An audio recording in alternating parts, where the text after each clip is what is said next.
আসসালামু আলাইকুম। আজকে পুডিং তৈরি করছি। তো যতবার পুডিং তৈরি করছি আজকের পুডিংটা আমার কাছে মনে হয় সেরা পুডিং। তো এই পুডিংটা অনেক বেশি পারফেক্ট হয়েছে। তো চলুন কিভাবে তৈরি করেছি পুডিংটা আপনাদের সাথে শেয়ার করি। তো প্রথমে আমি ক্যারামেল তৈরি করে নেব।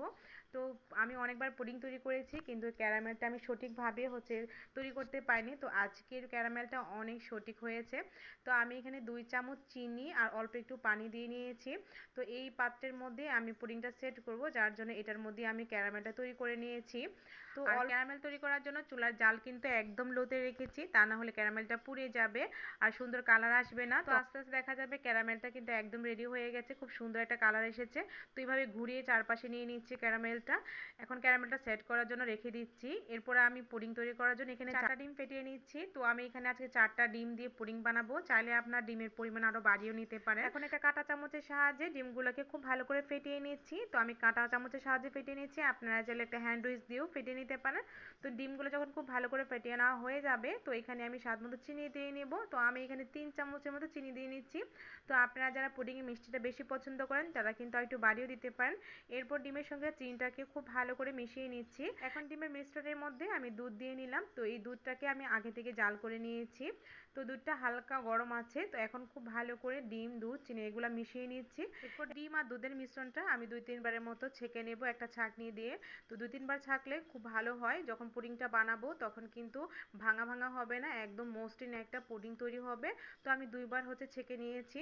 তো ছেঁকে নেওয়ার পর দেখতেই পেলেন ছাঁকনির মধ্যে কিন্তু অনেকটাই লাঞ্চ পাওয়া গেছে। এখন আমি যে পাত্রের মধ্যে পুডিংটা আমি সেট করব সেই পাত্রের মধ্যে এই মিশ্রণটা ঢেলে নিচ্ছি। এরপর টিফিন বক্সে ঢাকনাটা লাগিয়ে নিচ্ছি। তারপর গরম পানি ভাপে আমি পুডিংটাকে খুব ভালো করে সেদ্ধ করে নিব।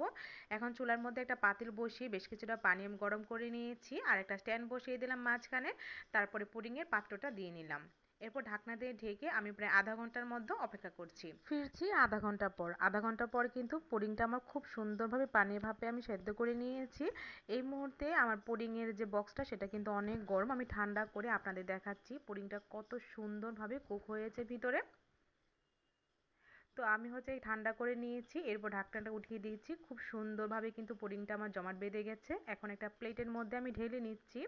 আর উপরের যে ক্যারামেলটা সেটাও কিন্তু মাশাআল্লাহ অনেক বেশি সুন্দর হয়েছে। আপনাদের একটু পরেই আমি দেখাচ্ছি। মাশাআল্লাহ আমার পুডিংটা কিন্তু অনেক বেশি সুন্দর হয়েছে। আর আমি কেটে আপনাদের দেখাচ্ছি, ভিতরে কিন্তু একদমই ফাটেনি, অনেক সুন্দরভাবে মসৃণ হয়েছে পুডিংটা। তো আমি আমার পছন্দ অনুযায়ী পুডিংটা কেটে নিচ্ছি। তো আপনারা আপনাদের পছন্দ অনুযায়ী পুডিংটা কেটে নিতে পারেন।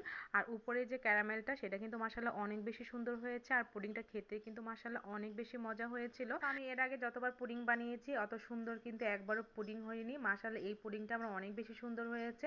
তো আমি খুব সহজভাবে পুডিংয়ের রেসিপিটা আপনাদের সাথে শেয়ার করেছি। আশা করছি আপনাদের ভালো লেগেছে। তো ভালো লাগলে প্লিজ একটা লাইক, শেয়ার, কমেন্ট করতে ভুলবেন না। তো সবাই ভালো থাকবেন। আল্লাহ হাফেজ।